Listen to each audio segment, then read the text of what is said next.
agora os irmãos vão entender. Mas quando eu perguntei isso, o Espírito Santo de Deus me falou: fala, abre a boca. E eu me lembrei na mesma hora, eu não me lembro exatamente em qual parte da Bíblia, mas tem um versículo que fala que se os discípulos de Jesus não falam, as pedras falarão.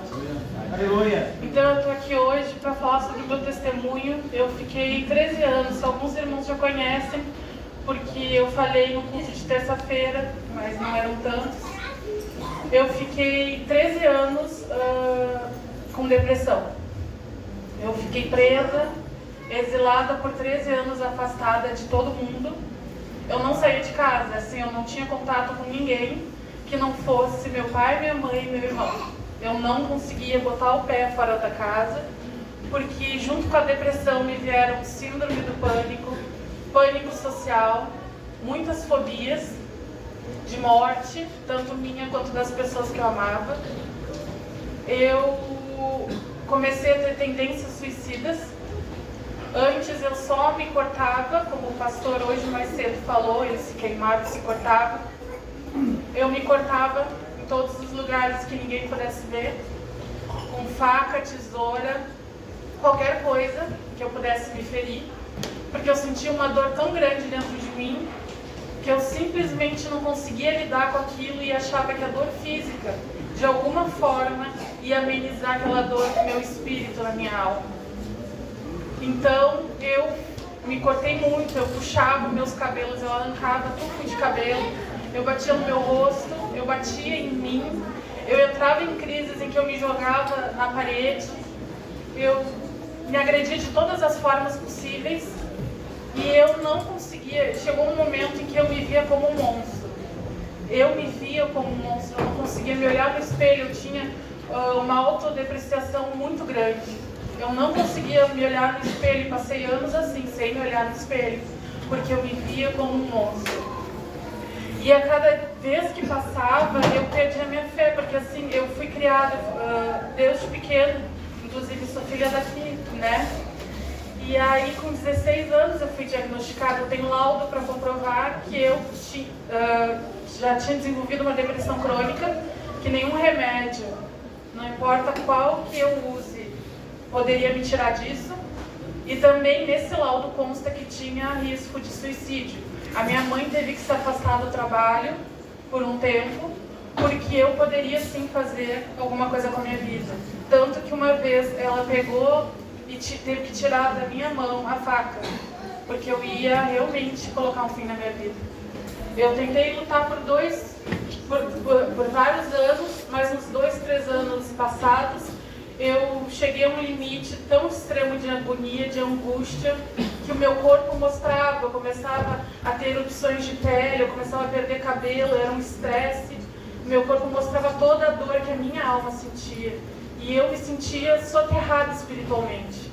Era como se eu tivesse sido enterrada e não conseguisse respirar mais.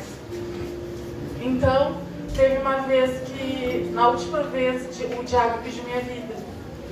Eu comecei a me sentir muito mal numa noite, eu acredito que seria um ataque cardíaco, e eu não aguentava mais, mas eu me desesperei, e a primeira coisa que eu fiz quando eu senti isso foi pedir ajuda de Deus, depois de muitos anos odiando Ele, porque eu já estava odiando a Deus por não entender aquilo, e hoje eu entendo tantos livramentos que Ele me deu. Aleluia. Mesmo durante todo esse processo e o porquê de eu ter tido esse processo. Então, nesse dia que o diabo pediu minha vida, eu fiquei sabendo porque eu fui correndo para minha mãe pedir ajuda e Deus começou a revelar a ela através de línguas. E Ele disse que o diabo pediu minha vida e que Ele não ia abrir mão. Então a gente entrou numa batalha espiritual de oração muito grande. Eu já estava tendo alucinações, eu estava vendo o meu corpo ficando roxo, eu estava vendo que eu estava morrendo, e eu perguntava para minha mãe: mãe, eu estou ficando roxa, eu estou roxa. E ela dizia: não, tu não está. Mas eu via, eu olhava no espelho e via isso, eu via a morte em mim. Então assim, durante aquele período a gente passou 3 dias orando, todo dia, toda noite. E eu passei na cama porque eu não tinha força vital. Toda vez a minha força vital diminuía tanto que a minha mãe tinha que me sacudir para saber se eu estava viva durante as orações. Ela está aqui para testemunhar, a minha respiração gelava e eu perdia toda a vida que eu tinha, parecia que eu estava sendo drenada e era assim que eu me sentia. Depois que a gente conseguiu ter a vitória através desses 3-4 dias de oração direta, eu ainda tive ainda passaram semanas em que eu não podia sequer ouvir um barulho alto, ouvir alguém falando alto, que eu começava a entrar em pânico, eu tinha que ir direto para a oração. E foi a oração que me salvou, porque eu ia direto para os joelhos e pedia para Deus me livrar daquilo. Então, durante esse período, foi a oração, sabe, que me salvou, e dos irmãos também que foram lá em casa. Porque eles começaram a ir lá em casa e meu coração começou a se abrir para receber Deus de volta. E foi nisso que eu acredito que quando meu coração começou a se abrir para Deus novamente, o diabo pediu minha vida. Porque ele não queria abrir mão de mim, ele não queria perder a minha alma. Então, hoje eu estou aqui dizendo assim, irmãos, eu passei por um momento muito difícil. Eu tinha paralisia de sono, para quem não sabe. Tu tem a sensação que tu está acordada, mas tu está dormindo. Os médicos dizem isso. E eu via bestas em cima de mim, eu via demônios em cima de mim.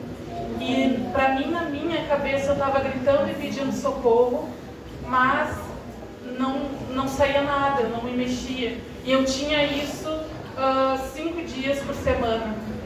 E era assim por anos. Eu fui atormentada de todas as formas. Mas eu estou aqui para dizer que Deus me libertou de tudo. Eu tive que parar minha vida totalmente. Eu não tinha mais contato com a minha família lá de fora. Eu não tinha contato nem no telefone, nem no celular, porque eu me angustiava de ter que pegar o celular e responder alguém por mensagem, de ter que mandar um áudio de atender um telefone. Eu não podia fazer nada disso. O básico, para mim, o básico assim, de todo mundo, para mim era o impossível. Então, assim, essas coisas todas mudaram, assim, a minha vida voltou ao normal. E Ele tem me levantado cada vez mais, sabe? E tem feito coisas que eu jamais imaginaria, como agora eu estar aqui na frente de todo mundo.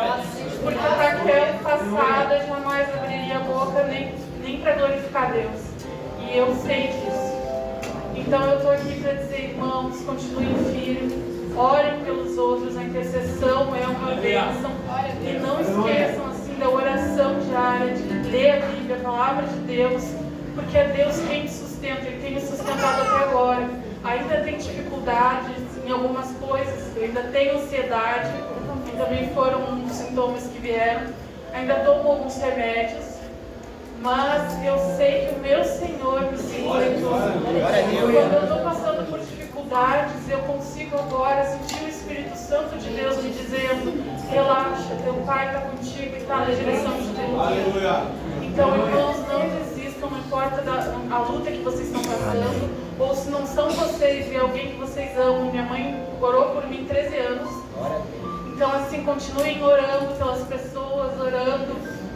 E não se entreguem, porque Deus ama sim vocês. Aleluia. E Ele vai fazer de todo esse processo doloroso ser uma bênção não só para ti, assim, na tua vida, mas na vida dos outros. Porque tu vai testemunhar como eu estou testemunhando agora. E em nome de Jesus.